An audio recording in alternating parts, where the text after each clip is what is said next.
Sweet Music in Harlem, written by Debbie A. Taylor and illustrated by Frank Morrison. CJ, where can my hat be? Called Uncle Click from the bathroom. That photographer from High Note magazine will be out front in an hour, and I've got to look good. It's not every day a Harlem trumpet player gets his picture taken. CJ smiled at the old poster on the wall. A young Uncle Click with a snappy black beret blew a gleaming trumpet. CJ looked at that poster every morning and dreamed of standing on stage, blowing on his own sweet music for a room full of admiring folks. During the 4 years he had lived with Uncle Click, CJ had learned to hold his clarinet just right, to practice every day, and to keep a penny in his shoe for good luck.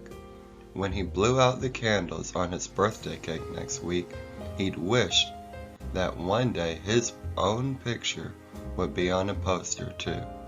But for now, CJ just tried to make his notes ring out clear and strong from his dented second-hand clarinet.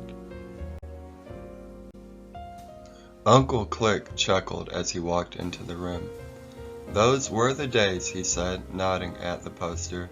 Back then I played the meanest trumpet in Harlem. Now all I do is lose things. Don't worry, Uncle Click, I'll find your hat, CJ said.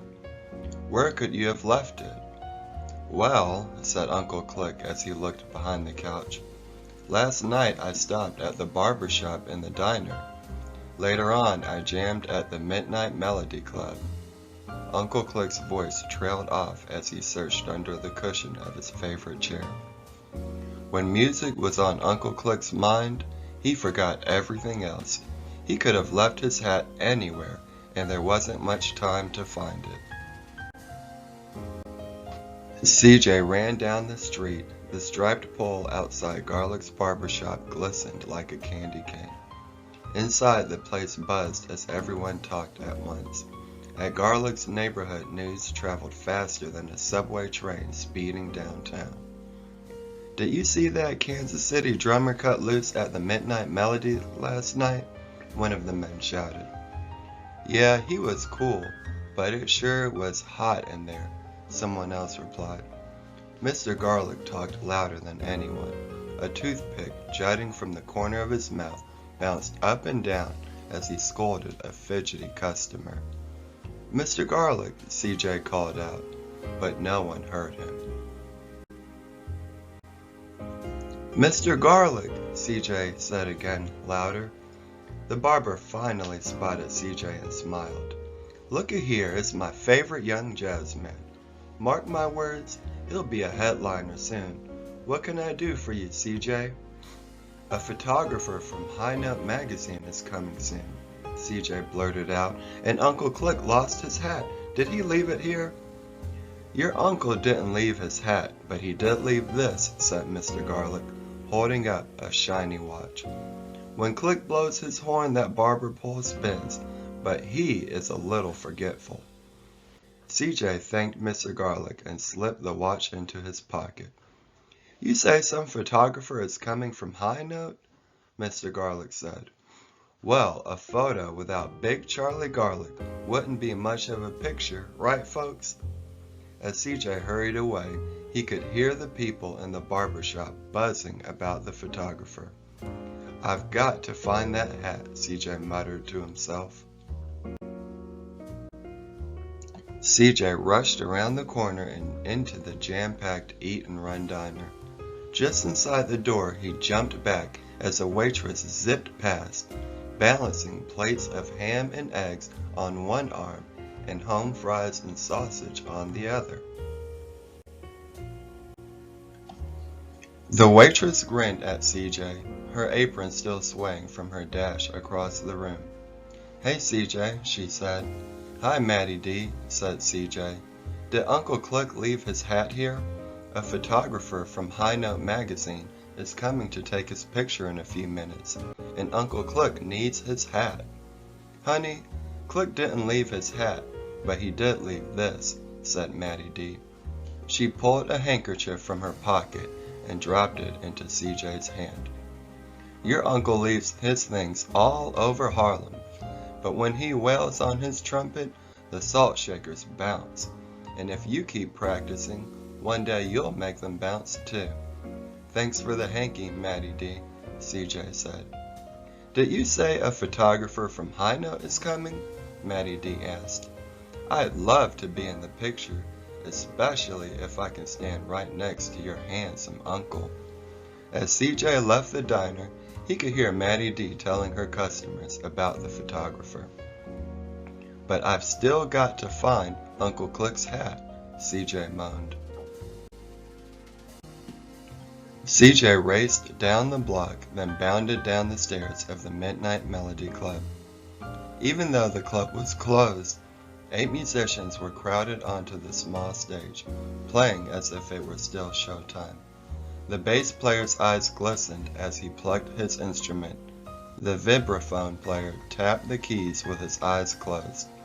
"CJ," the drummer shouted without losing the beat, "we're saving a spot for you here. I reckon you'll be joining us in a few years." A woman strolled toward CJ from the back of the club.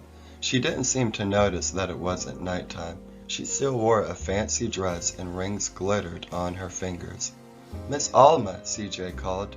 "A photographer from High Note magazine is coming to take Uncle Click's picture, and he can't find his hat. Did he leave it on stage last night?" Canary Alma shook her head. "Your uncle didn't leave his hat here, but he did leave this," she said, and plucked a bow tie from the piano bench.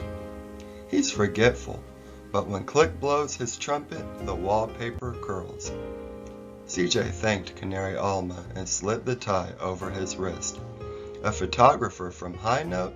Canary Alma exclaimed, smoothing her dress. "My face next to your uncle's will give that photo a touch of class." CJ's shoulders drooped as he left the Midnight Melody Club. He didn't want to disappoint Uncle Click, but he just couldn't find that hat anywhere. CJ dragged his feet up the steps of the brownstone where his uncle waited. A lump like a sour ball wedged in CJ's throat. "Uncle Click," CJ said, "I didn't find your hat, but I did find these." He held out the watch, the handkerchief, and the bow tie. Uncle Click looked at CJ, and a huge smile spread across his face. "Looks like you found something else too," he said, pointing behind CJ. CJ turned around. Big Charlie Garlic, Maddie D, and Canary Alma were walking down the street toward them. But they weren't alone. They were followed by men from the barber shop, people from the diner, and musicians from the Midnight Melody Club. They were also folks CJ had never seen before, and people he'd only seen on posters or record covers. "Hey, Click," called Charlie Garlic. "You sure know how to gather a crowd." "Wasn't me," said Uncle Click, winking at CJ. CJ could hardly believe his eyes. Here were some of the greatest musicians and singers in Harlem. It was like seeing the sun, the moon, and the stars all shining at once.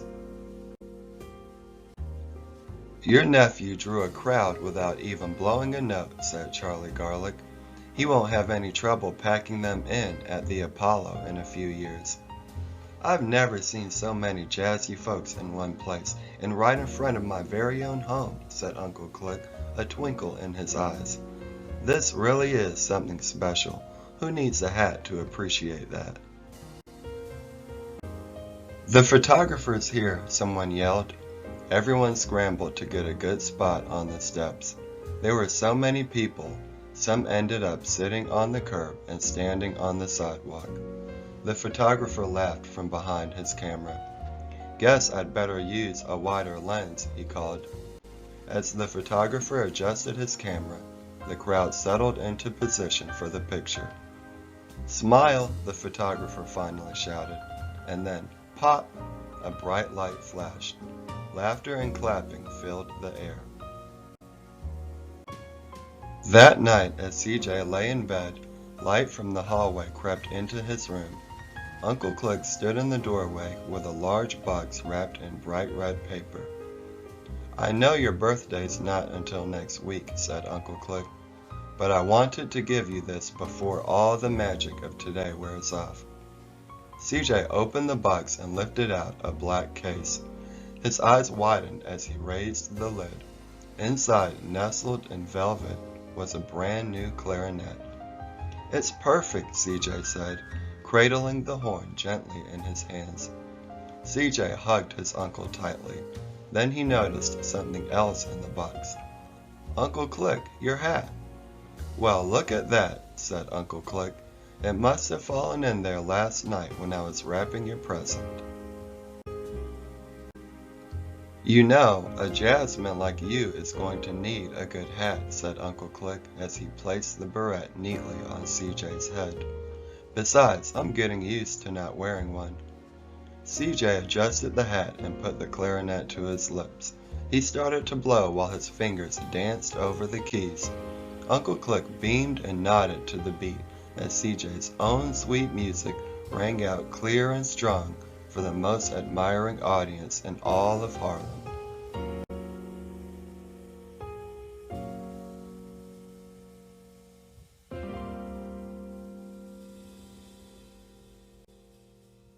The narration and production of this video was produced by Johnny Bell Books.